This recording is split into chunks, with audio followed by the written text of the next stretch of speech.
everyone, I'm Adi, a senior consultant with Keyhole Software.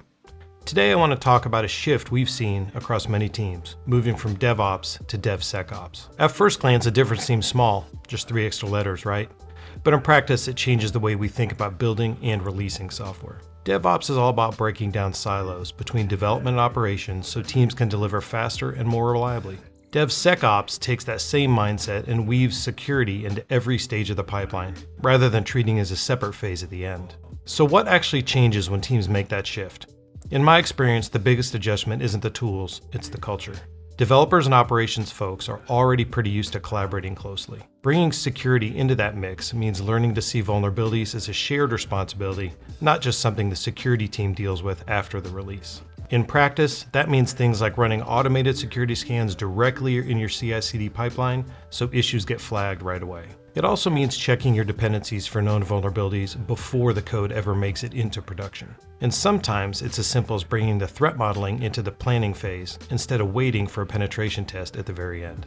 I've seen firsthand how the DevSecOps approach can save teams from major headaches.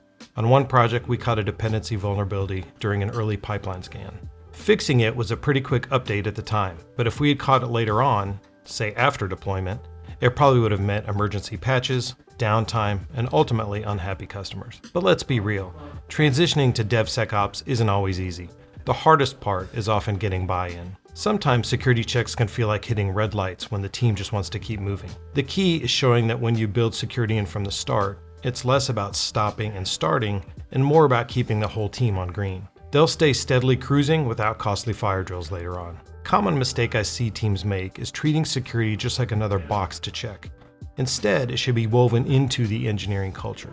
Another is piling on too many tools at once, which usually overwhelms people instead of helping them. And finally, skipping training, because developers need to understand why these security steps matter, not just go through the motion of following scripts. At Keyhole, we've helped teams make the transition to DevSecOps in a way that balances speed with safety. If your organization's thinking about moving to DevSecOps, or if you're running into roadblocks along the way, I encourage you to reach out.